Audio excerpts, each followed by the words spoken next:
한방눈이 펑펑 내리던 밤이었습니다. 경상도 동해안 해송포라는 작은 포구 마을.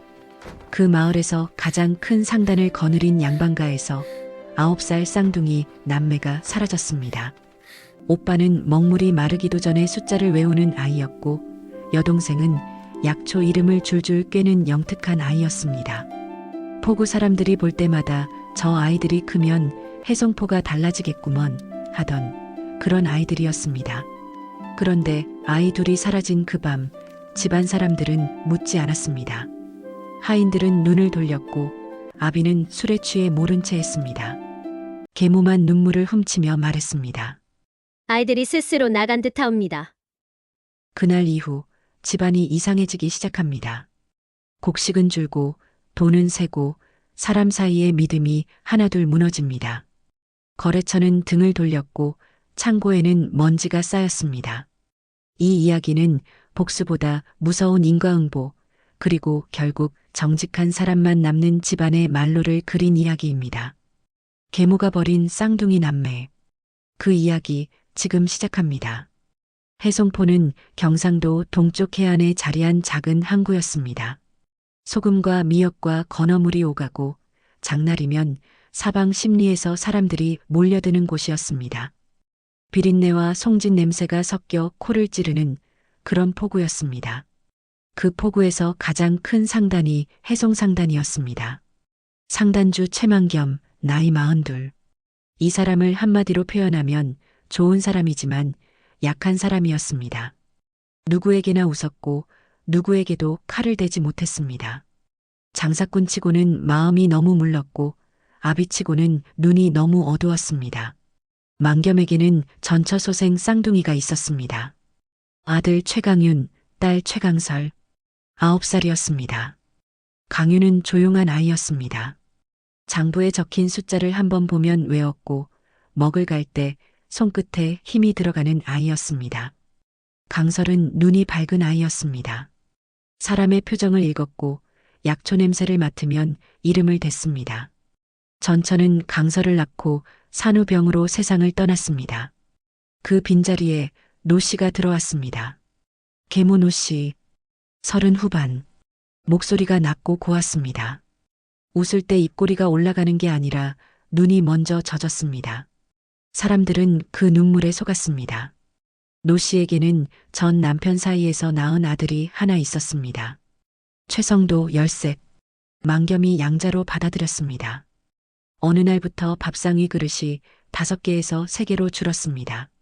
그런데 아무도 숟가락을 놓지 않았습니다. 그해 겨울, 눈이 유난히 많이 내렸습니다. 포구 창고에 눈이 쌓여 지붕이 내려앉았고 상단 물건 일부가 젖었습니다. 만겸은 손해를 수습하느라 사흘째 일에 매진하고 있었습니다. 노씨는 그 틈을 놓치지 않았습니다. 마부 문돌이 38. 상단에 진 빚이 쌀 30 가만이었습니다. 노씨가 문돌이를 부른 건 눈이 가장 많이 내리던 밤이었습니다. 문서방. 노씨의 목소리는 늘 같은 톤이었습니다.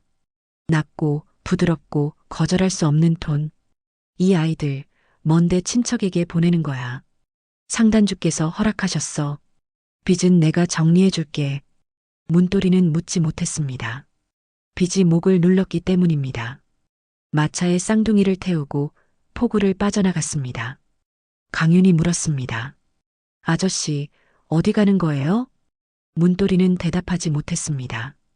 고삐를 잡은 손에 눈물인지 땀인지 모를 것이 흘렀습니다. 마차는 해송포에서 남쪽으로 40리를 달렸습니다. 눈길에 바퀴가 빠지자 문돌이는 강가 나루터에 마차를 세우고 아이들을 내려놓았습니다. 그리고 돌아갔습니다. 9살 쌍둥이가 눈 속에 남았습니다. 강윤이 강설의 몸 위로 저고리를 덮었습니다. 강설이 오빠 소매를 잡았습니다. 마차 바퀴가 눈에 빠질 때마다 아이들의 울음은 한음씩 낮아졌습니다. 날이 밝았습니다.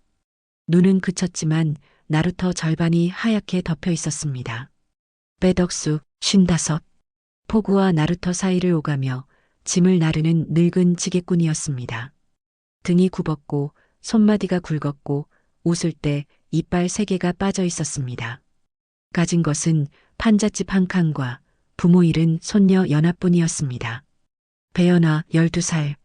태어날 때부터 소리를 듣지 못했습니다. 대신 눈이 깊었습니다. 사람의 입술 움직임을 읽었고 감정을 표정으로 잡아냈습니다. 그 아침 덕수는 나루터에서 뒤집어진 마차잔의 옆에 웅크린 아이 둘을 발견했습니다. 강유는 강설을 아는 채 의식이 없었고 강설은 할아버지의 얼굴을 올려다보며 입술을 움직였습니다. 소리가 나오지 않았습니다. 밤새 울어서 목이 잠긴 겁니다. 덕수가 아이들을 업었습니다. 등이 뜨거웠다고 합니다. 아이들 체온이 지게보다 무거웠다고 합니다. 판잣집으로 돌아오자 연하가 강설의 손을 잡았습니다. 연하는 들을 수 없었지만 차가운 손의 떨림은 읽을 수 있었습니다. 아이 손이 차가웠습니다.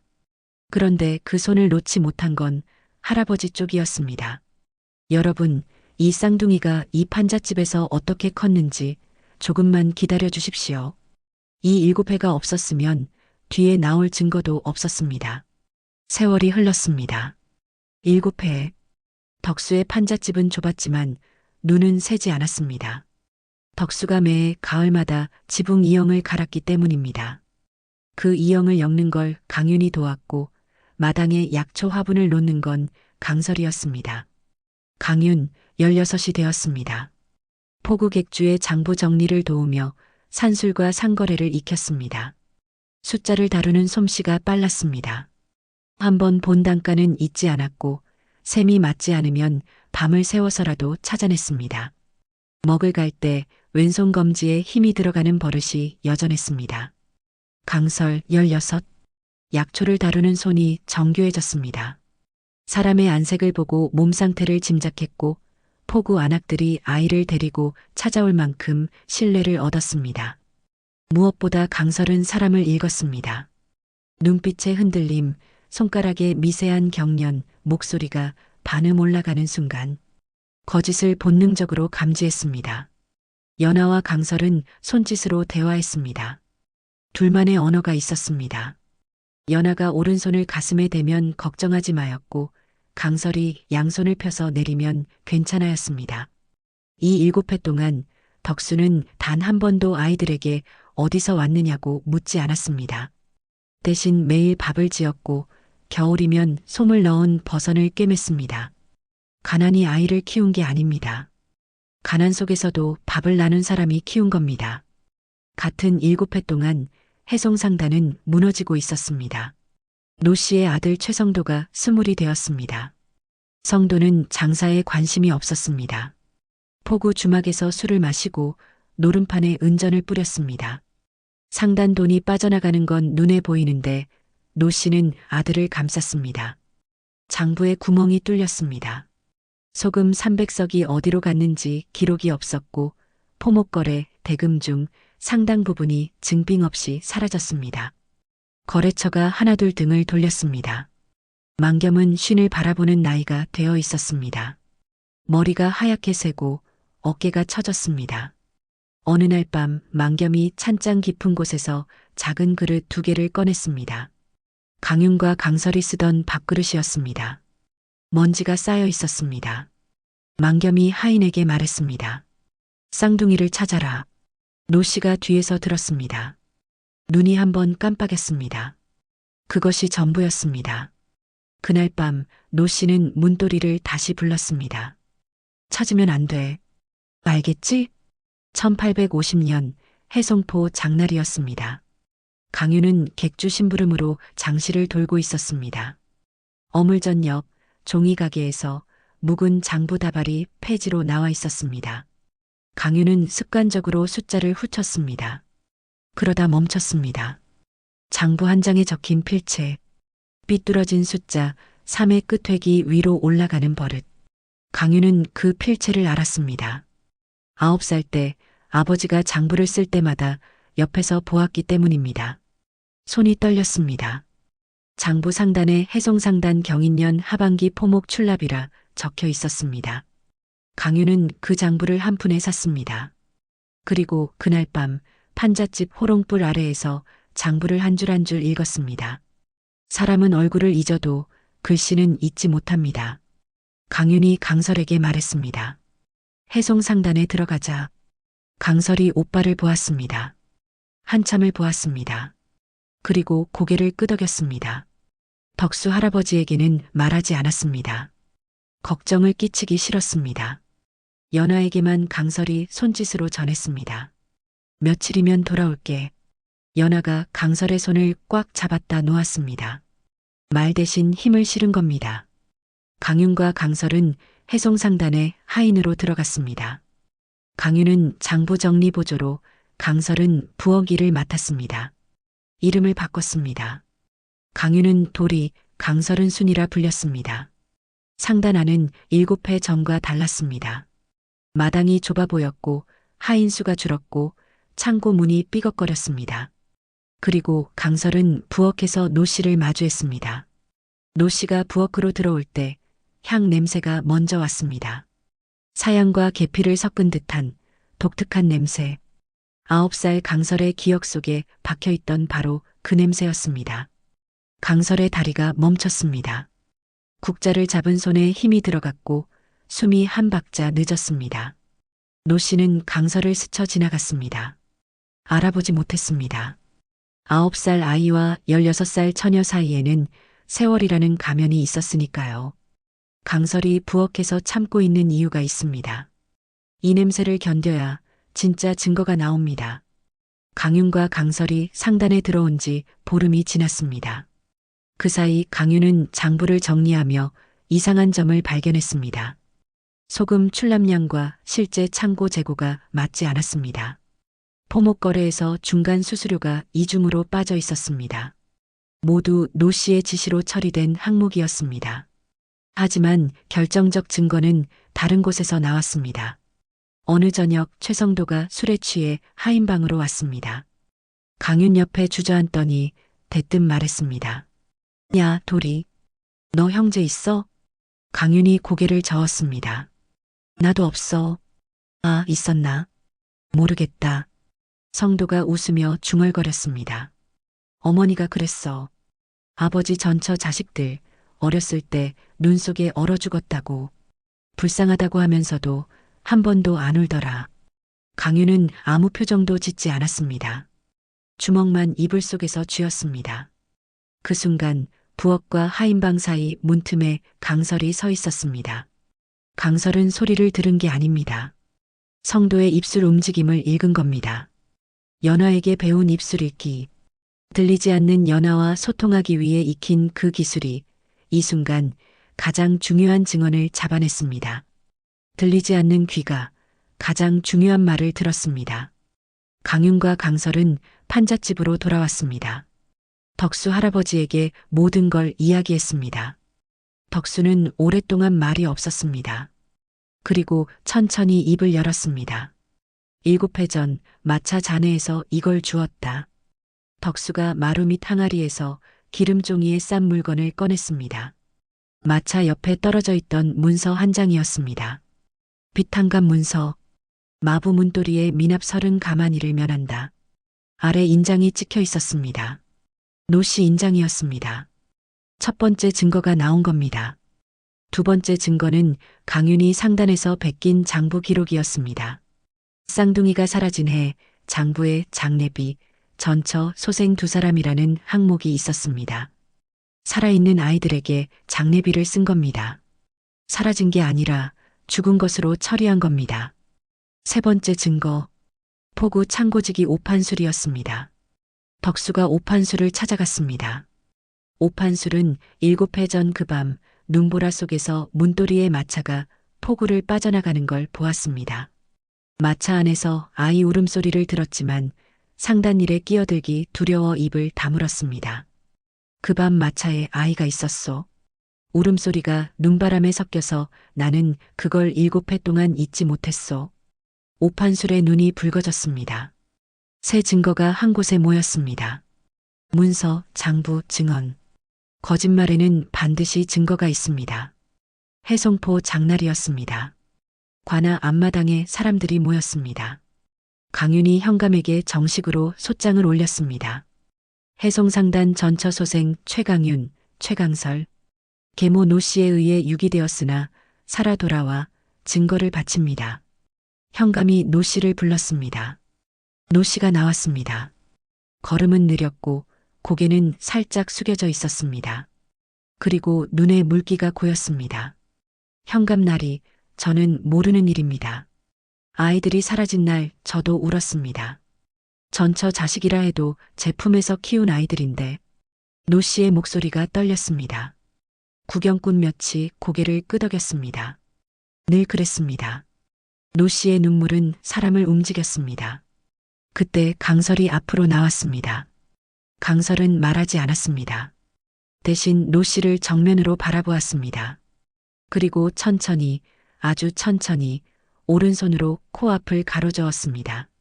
연하에게 배운 손짓, 거짓말이라는 뜻이었습니다. 아무 소리도 나지 않았지만 노 씨의 표정이 굳었습니다.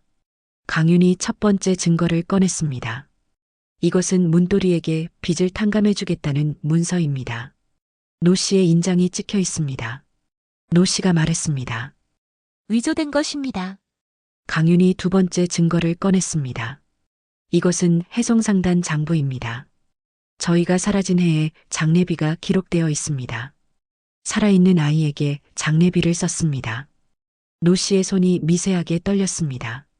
강설은 그 떨림을 놓치지 않았습니다. 그리고 현감이 오판술을 불렀습니다. 오판술이 무릎을 꿇었습니다. 7해 전 눈보라 치던 밤 문도리의 마차가 포구를 나가는 걸 보았습니다. 마차 안에서 아이 울음소리가 들렸습니다. 저는 무서워서 말하지 못했습니다. 마당이 조용해졌습니다. 그때 문도리가 군중 뒤에서 나왔습니다. 무릎을 꿇었습니다. 이마가 흙에 닿았습니다. 제가 했습니다. 노 씨 마님이 빚을 갚아주겠다 하여 아이들을 마차에 태우고 나루터에 버렸습니다. 그 죄를 7해 동안 지고 살았습니다. 노 씨가 말했습니다. 이자는 빚에 쫓겨 정신이 온전치 못한 현감이 손을 들었습니다. 그만. 마당에 바람이 불었습니다. 노 씨의 치마가 흔들렸습니다. 그 여자의 눈물은 더 이상 흐르지 않았습니다. 그 여자의 눈물은 늘 무기였습니다. 하지만 그날은 증거가 방패였습니다. 현감의 판결은 명료했습니다.